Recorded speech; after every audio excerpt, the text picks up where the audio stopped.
I'm currently in Munich, Germany, working for a very interesting startup in the field of cognostic intelligence. And since we spoke, Celia, I mean, so many interesting things have happened. They made a pitch to Deezer, which is a French-based streaming radio station, to visually change the way they look using cognostic intelligence, which would set them apart in branding from Spotify, which is the market leader.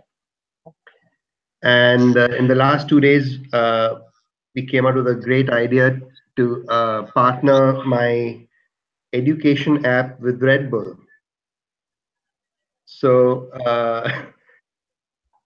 so there's no limit to imagination, and there's no limit to, even if you're small, we're very small, to doing a JV with a giant, if you can provide some, or on paper at least, provide some kind of value, where they'd sit and look at you very seriously.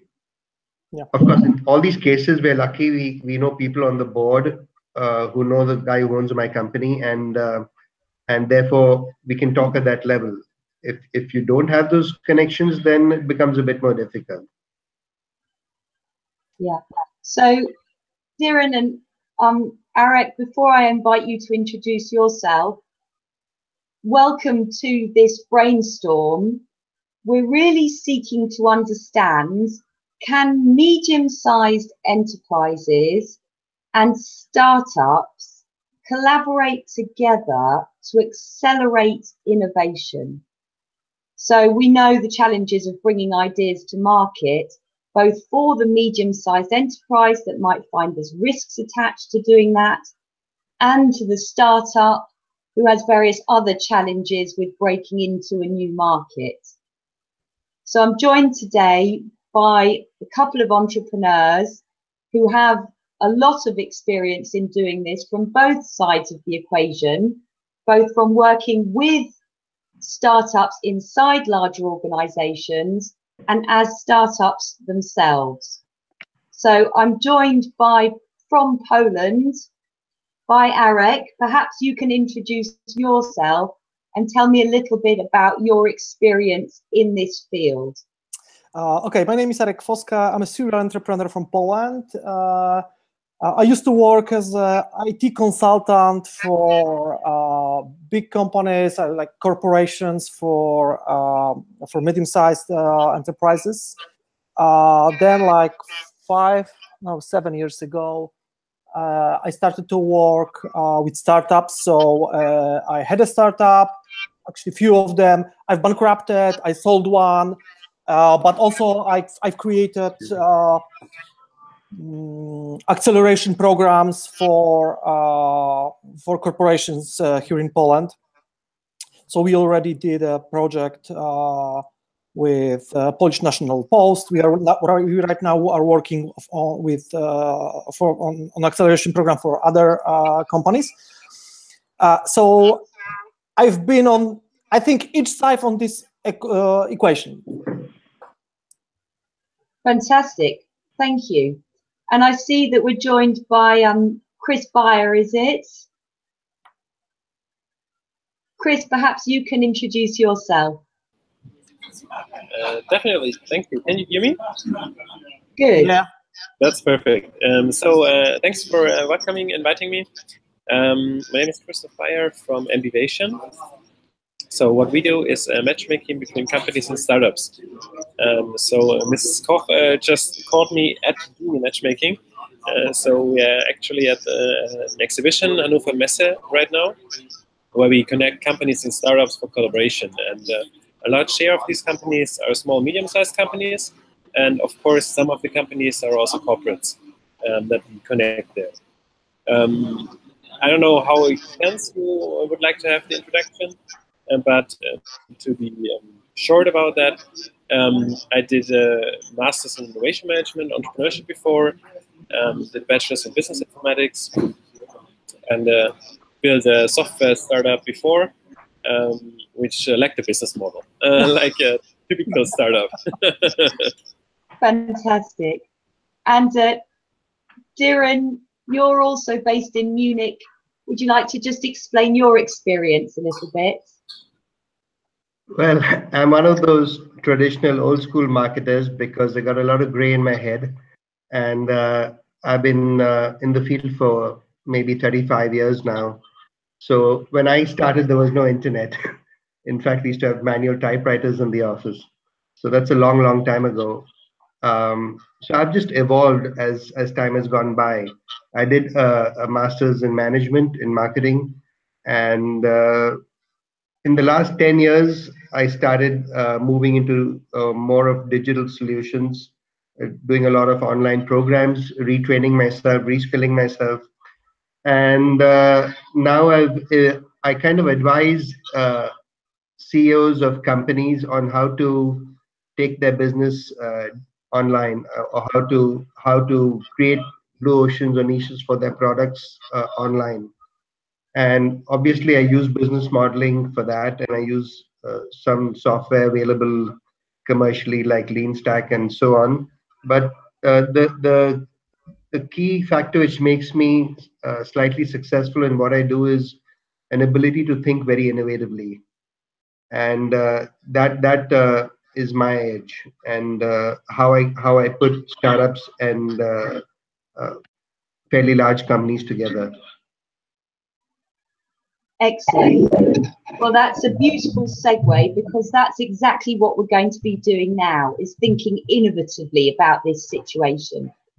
So we're going to be playing a thinking game, if you like, and I'm going to be asking you all a series of different questions that's going to allow us to explain this situation from 7 different points of view.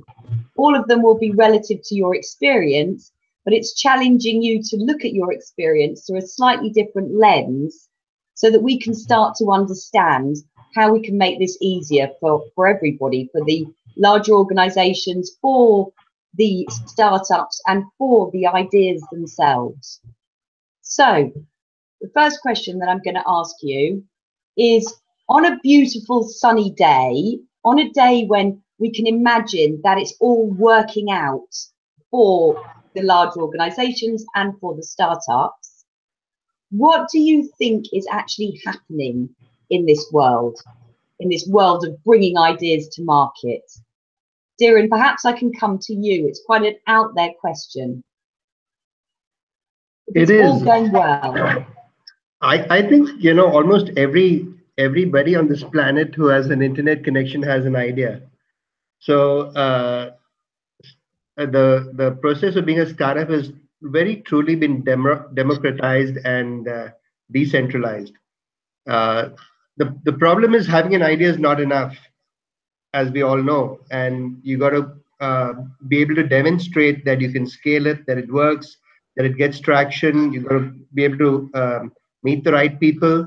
I know in our case we have a fairly robust company. It's not even a startup. It's kind of midway between a startup and, as we discussed, and a grown company. And even then, we have a lot of difficulty getting funding and so on.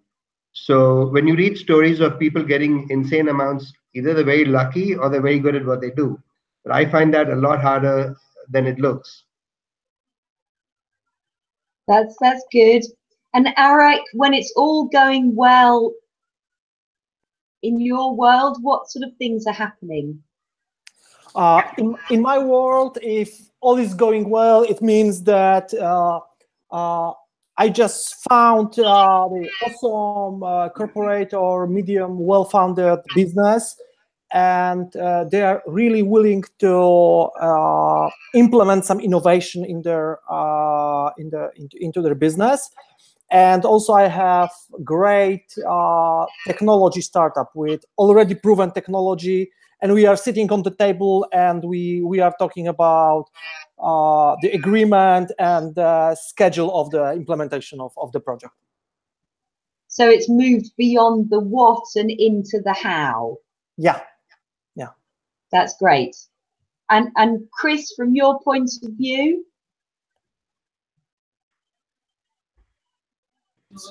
From my point of view, I think The perfect world would be expressed in startups that get very quickly validation, so they get to learn what is, whether they are on the right track or not, or whether the model that they do creates a use case, a business case that is significant. So that's probably the first step, and then the second step is, of course, I mean, on the track to grow as a startup, you will always have different needs, and the quicker you can solve these needs, the better it is. So having a strong network, connections, ties, trusted relationships. I think from a startup perspective, that's things that are important there. And for the company perspective, I think it's important that the startup really addresses a business case that is promising, because then it's also attractive to the companies. So it will be valuable conversations for the companies, and the companies will be happily talking about that. Having had the risks removed by some prior tests. Exactly, and a lot of conversations, a lot of this is a lot about this lean startup topic. Understanding really what is the customer problem, what is the pain, what is the price, what are competitive opportunities to solve the problem. Excellent. Now, in the background here, we have our mind mapper actually collecting these thoughts as graphic images. So we'll watch this grow as we run through the exercise. We're now going to switch and we're going to look at this perspective, this situation of collaborating and innovating on a rainy day. So when it rains, we see the holes in the roof or the blocks in the drains. We notice the problems. What are some of the potential problems when it comes to collaborating with a different sized organization? Darren, I'll start again with you. Well, I think in the startup world, every second day is a rainy day. I don't know if I sound too pessimistic there, but it's not easy for a startup. And collaborations will happen once you walk the path that has now been well proven. And that's the path of testing your model, proving it works, getting traction, getting some paying customers, and then scaling. Until you reach that stage, I don't think there's a strong case for any mid-sized corporate to look at you. But if you do get through that stage well, then anything can happen. For example, in India recently, one of India's largest companies, a group called Reliance, paid about close to $200 million for a 5-year-old startup in the edtech space. And that may sound like nothing in the Western world, but $200 million in India for a 30-year-old girl who runs the company is a huge amount. And the company is valued at $250 million. Now, why did they do that? Well, one, EdTech is big globally, and it's definitely very big in India where there's a massive population. But the company in concern was a telecom company, a mobile phone company. And when you use EdTech, you're going to consume a lot of data. So it's a natural fit. So when you have a product, you got to see where the natural fit is. And those are the most likely people to want to do something with you. It need not be pumping in 200 million in every case. It could be just a JV with that company to exchange customer database for your product, for example. So that's the first place I would look. Which are the companies which make sense for what I'm doing? And it's an interesting analogy when you consider the rain metaphor, that finding that natural fit. So the rain kind of washes us down the river, and you get stuck on the river where you fit. So maybe getting a few no's to start with can actually help you to better develop your idea until it finds its natural fit.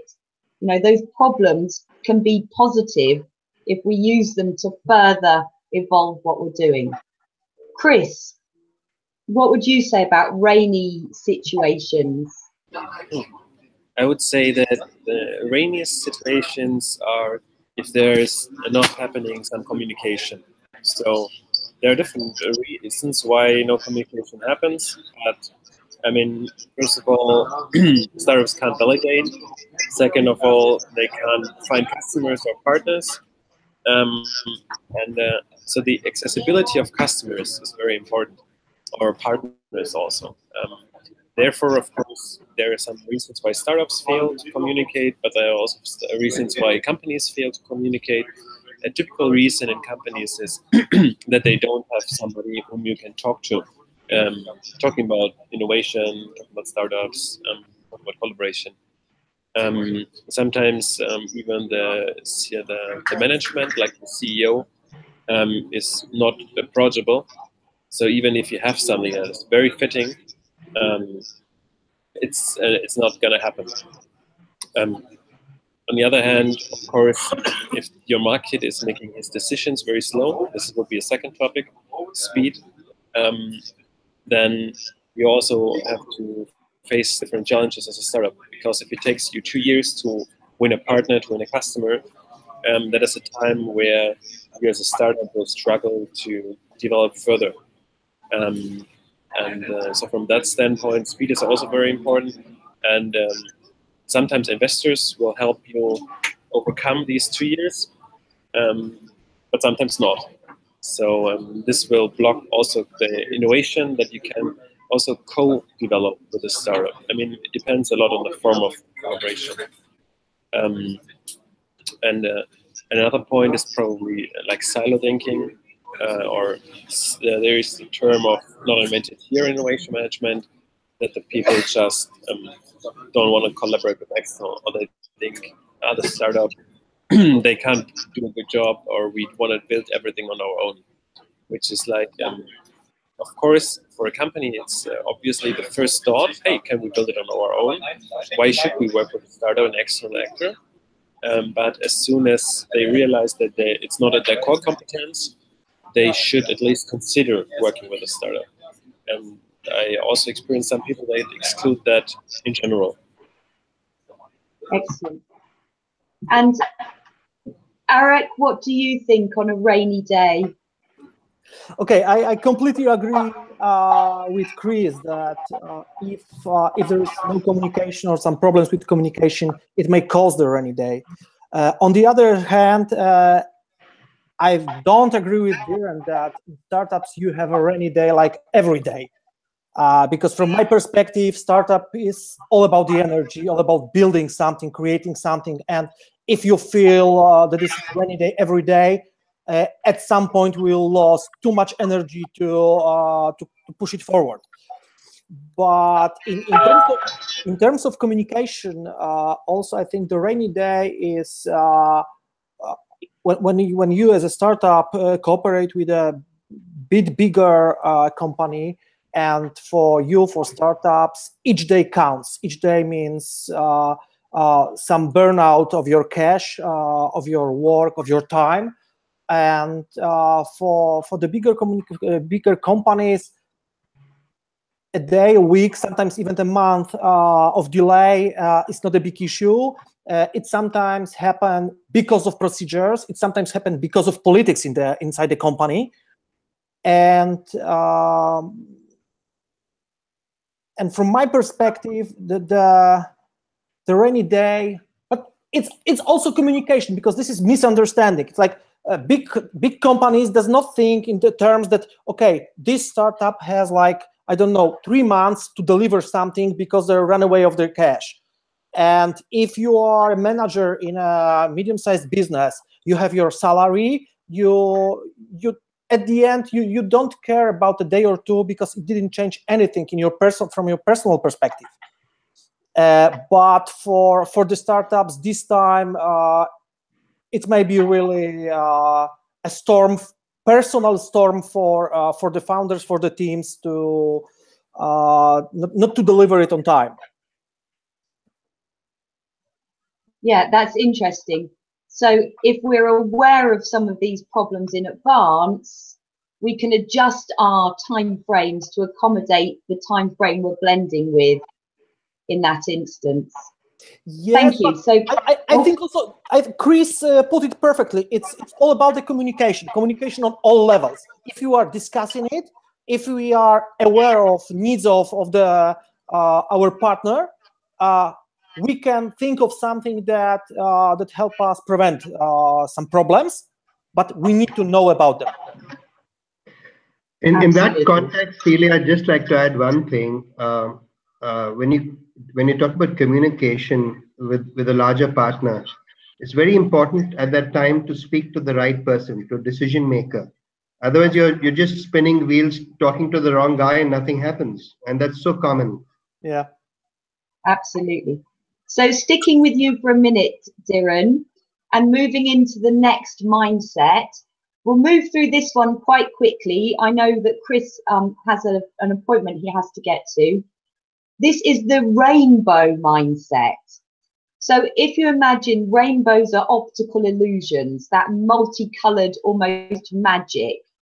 If you had magic wishes or you had superhero powers to help startups collaborate with larger organizations or larger organizations to develop innovation with startups, what wish, what superhero power would you give everybody? Darren? Well, I've never thought of that before. But now that you mention it, I don't know if it really exists, but there could be a platform for that. Because there's a platform called AngelList, which matches investors and VCs with startups. But I don't know if there's a platform that exists which matches startups with some traction and some life with mid-sized to large-sized corporates where there's synergy. And that would require some work. Pardon? I might introduce Chris to make the wish come true. Oh, okay. That's cool if he does that. I didn't know that. I missed, you did talk about it briefly, but that would be fantastic. And it's certainly not very well known, something really in the mainstream that people know about, because it would make JVs so much easier.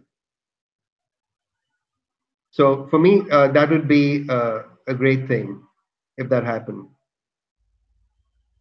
Chris, your magic wish.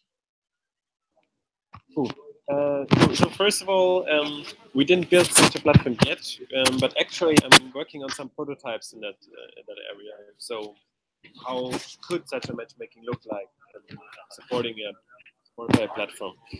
To be honest, I don't know what the perfect wish would be, but I mean, one thought that comes to my mind is like, if the teams would form more heterogeneously, probably that would be a beneficial factor. So the teams would be more heterogeneous. Can you hear me? Just about. Okay. So if we have more heterogeneous teams in a way that, so the teams are not just, you know, quite often the startup teams are like, you have graduates from the university and everybody is like 25 and they all start a business together. Or on the other hand, it's senior guys, maybe 40, 50, building their third, fourth, fifth company. And I think it would be very beneficial to have teams with mixed experiences and competences. So some senior guys might also share the tricks in communication, for example, and the junior guys might be quite motivated to execute on that, because it's a lot, from my feeling, it's a lot about communication and project management in order to arrange these matches. And yes, a platform might help to create the initial contact, but it would be just like a starting point. And actually, I would be also bothered whom to get on the platform, because we are talking about you have to find the right person for the match that has an interest, etc. But how can I find the right person in a company? And maybe sometimes it changes for each startup. Maybe it's a different person. So that's a very interesting discussion we could continue on. Absolutely, that's a good point. I like the diversity of a team, though, as being a valuable gift to give everybody. Eric, what would your rainbow thoughts be? If I would have one wish, I would say, go, talk, and deliver. because from my perspective, I saw many approaches to cooperation between, I wouldn't call it startups, but small enterprises and bigger ones. And very often, also Chris said a bit about this project management and so on. At the end, it's all about the deliver. So we don't want to talk only about it. We have enough talking about open innovation, especially in our Polish ecosystem. We have enough talking about acceleration, incubation, and all of these buzzwords that we have around startups. And what we need to do right now, it's simply start talking about business and delivering this business. Sorry, delivering the business. Deliver, yeah. Yeah. Totally agree on that point. Maybe I can one note on that. Sometimes I think it's also very difficult or very hard to do these matchmakings because the effort to create such a potential match is not always like relating also to the benefit of such a potential match. So if the connection to create between the two sides will cost you like, I don't know, 2 months of work, let's say 10,000 euros, but the connection itself just creates a use case of double the amount, then it's not worth the effort. So it's also very, especially in the early stage for startups, at the beginning they just create small value. So it's also a very difficult challenge that I'm thinking about, and I don't have any solution about that. It's just something that I'm thinking about. Whether in the early stage the value is not big enough, but in the longer run it will be very big. But only if you are successful in the way of executing what we heard before, only then we can get to the next step. So yeah, but Chris, maybe this is the situation where the startups is too early stage for the startup to work with the bigger companies. Yeah. We had it before in one of our projects, and we had similar situations. So we saw that if we want to have really success story, if we want to have win-win situations, we need to have a startup who is mature enough to bring value, to deliver product, and mature enough business to consume the outcome of the startup. So absolutely, that depends on the size of problem you're trying to solve. I know of a startup in Germany, in Berlin, which was trying to train refugees on how to get a job. Yeah, and it was so vital to the country that Angela Merkel herself used to meet with the founders every few months, and the startup is just 2 years old. So it's not inconceivable that a fairly new company with little traction could attract big attention. It all depends on the size of the problem you're trying to solve. You know, for example, if you're trying to solve the water problem in Cape Town today, I'm sure the South African government will look at you very seriously. So, so sticking with you for a moment, because you're right, and it also comes to your credibility, doesn't it? You know, if you've got the credibility of Angela Merkel behind you, then you're going to get the residual from that. So, Darren, if this situation was suddenly to turn cold and frosty, so we're now imagining the snow as the mindset. If it suddenly snows around us and it, you know, makes it hard to make those connections, how can we survive with our ideas? Well, that's probably because your product solution doesn't have a fit. And if that's the case, you need to probably think of pivoting. And it's not been mentioned before, but you know, very rarely does a startup have a very smooth path. Even giants like Twitter and Instagram didn't know how to do their products in the beginning. You know, so if there is no real use for what you're doing, and it's somehow made it through the initial stages of growth, one could think of pivoting and try your luck there. So nothing is frosty. It's when you give up, it's when you freeze to death. But if you keep moving and if you keep having faith in your ability. And sometimes you have no other choice because startup entrepreneurs have a particular mindset. They don't want to work in a 9 to 5. They want to be creating and inventing, and everyone has the dream of a huge payday. So the only answer is to keep twisting and turning and moving and make sure things fit. Sounds good. Chris, on a day when it turns cold and frosty,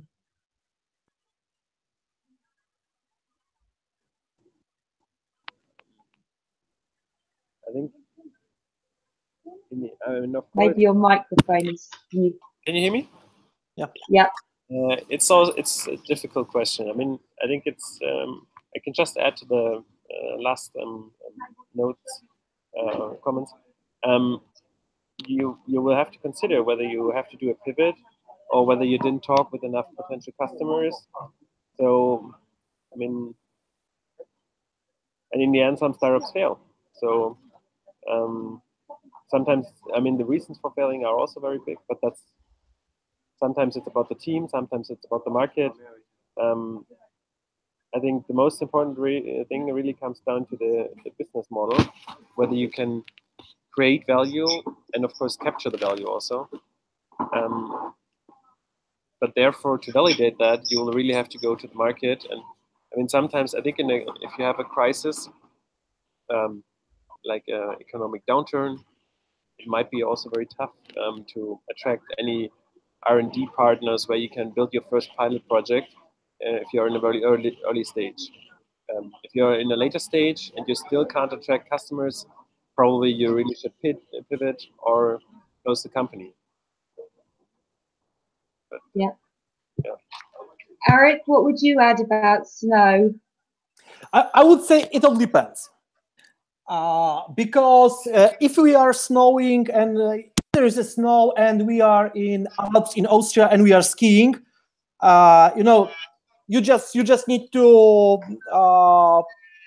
full throttle, full on, and just go forward and fight for your business. Sometimes pivoting, sometimes trying much harder to sell, sometimes convincing your technology guys to work a bit harder to deliver technology. But there are situations when it's much smarter and just much smarter to fail fast. So I don't think there is the only one good answer for this situation, for this question.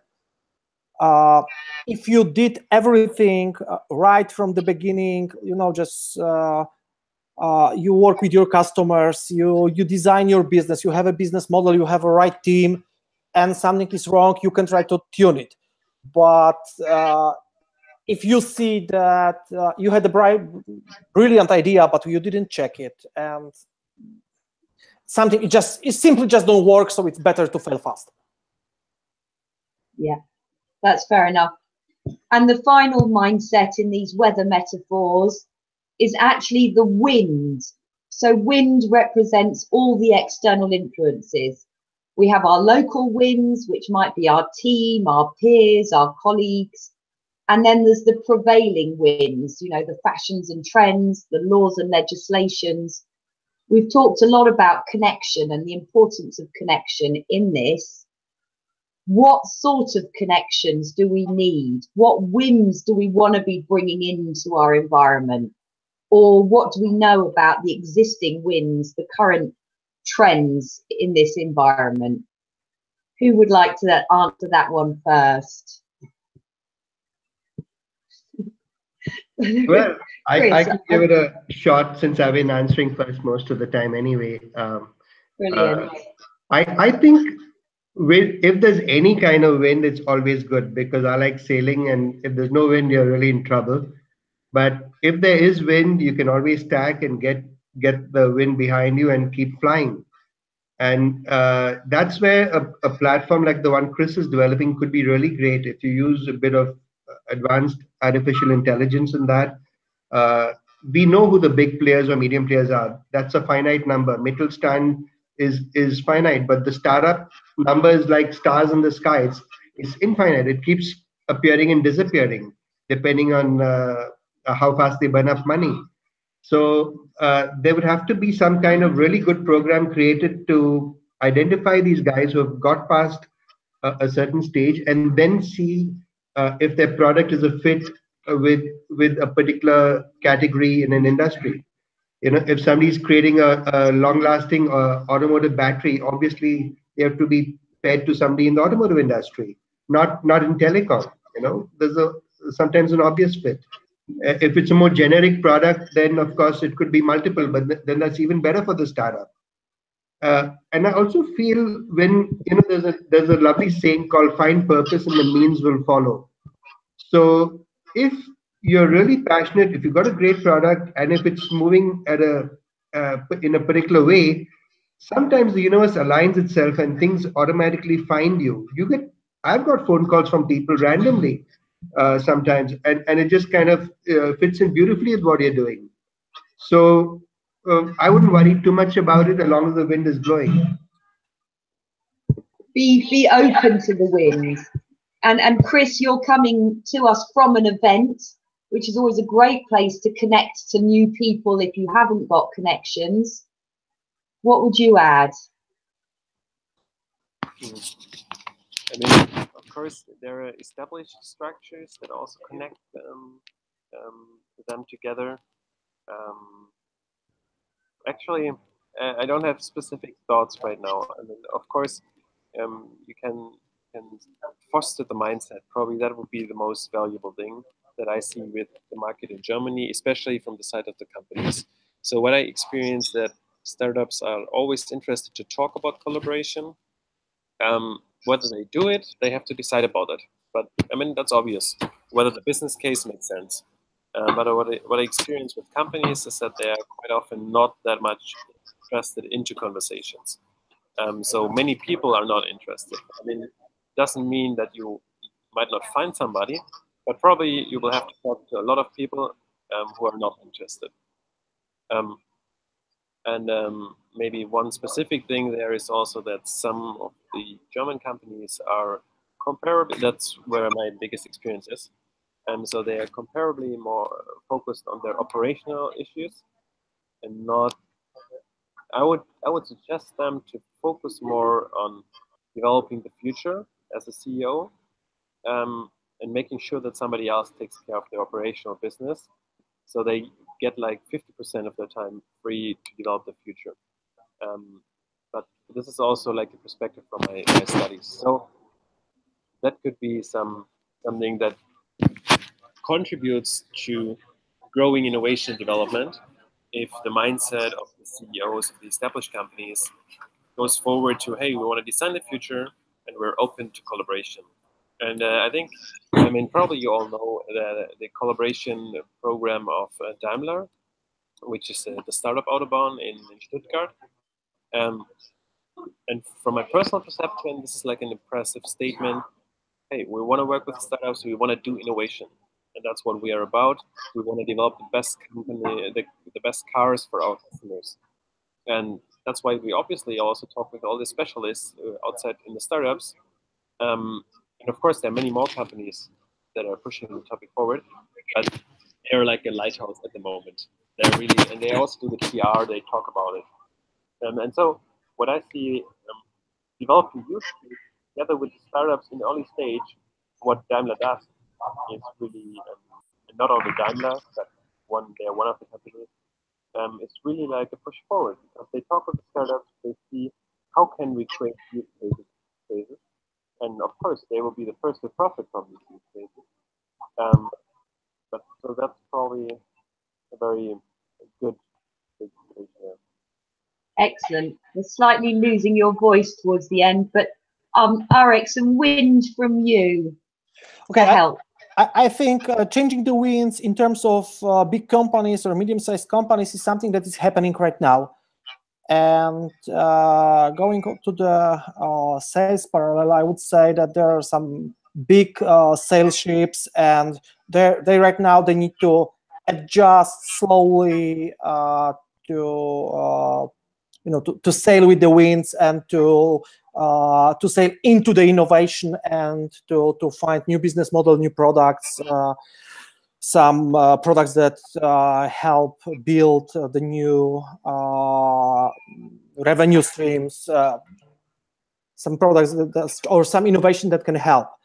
On the other hand, if you are a startup, you have always two choices, because if there are some local wind changes, like I don't know, new technology that come out, or new business model, or whatever, some small change, you have to be smart enough and hopefully have smart enough advisors to take the decisions if you want to trim your sales and change the direction of your boat to the new directions, right? Pivot from many different perspectives, technology, product-wise, and so on, or you are so sure that your idea is the one that's gonna win the world in next year, 2 or 5, and you want to just take the skull and roll just through the wind and try to fight it. But it all depends. That's great. So just now to summarize this thinking, we've explored it from different angles. The weather report.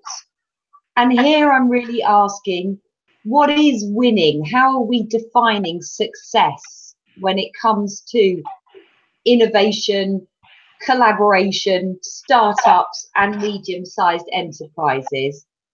And perhaps from your experience, in 1 or 2 words, how can we start to achieve this success? And I'll start with Chris, only because I know his time is beginning to become limited. It's a tough question to answer that quickly. And I think in order to get there, to develop these wins, the most important thing is to develop the business cases together, to have a clear value proposition there, and to connect both sides. So both talk about it and talk on an eye level, talk in a partnership way, and because startups don't have a perfect solution at the beginning, but they can develop it together. So Good points. Be prepared to keep evolving, even in conversation. Don't be too fixed on your one idea on both sides. Great. Darren, from your point of view, what is winning and how can we achieve it? Well, to use your metaphor of the weather and the weather report, seasons will always change, and they are never the same at any point of time for a very long time. After winter, and where when a tree has no leaves, in spring you start getting buds coming out, and in summer everything is in full bloom. So if you're on the right track, you are going to go through that cycle. And why startups? Some of the biggest companies in the world have those problems, where they run into cash issues or a huge communications disaster. It could happen at any size. The only thing is, a startup is less equipped to deal with it than a large company. But in life is all about challenge. And the one thing about weather is, one season is sure to follow another. So if you last out your bad times, the good times are going to follow. That's the way you got to look at it. So winning is just keep learning anyway. Keep learning, keep alive, and keep moving. I would like to add to that, there is also the metaphor of riding a roller coaster for entrepreneurs. So that might be. Yeah, absolutely, Chris. Be prepared for up and down. Yep. And Eric. Okay, I would say that simply winning in its direct form, I think, from my perspective, is just delivering new business value for all the attendants of the process. So I mean the medium company or big company, the startups. So if we all build a new business value we've created. For us, it's the win situation, which is simply. But the win can be defined also on a different levels, because I can imagine myself a situation where this is not the direct win, and at this point, but because we are talking, we're gonna have a win, this direct win within next 2 years, because we've built something. So, but I would stick on deliver new business value.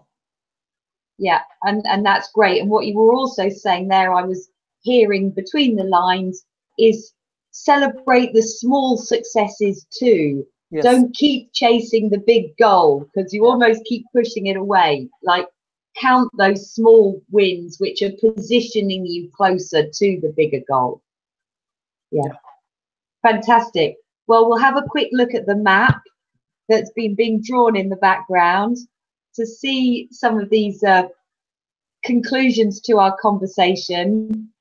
It's been a quick, short, sharp conversation that we've explored this subject, but I think you'll actually find when we stand back and analyse the results of this, which will be a series of different brainstorms, we'll really start to get a good understanding of what can be done for everybody to better benefit in terms of bringing this value proposition to market and offering these new ideas.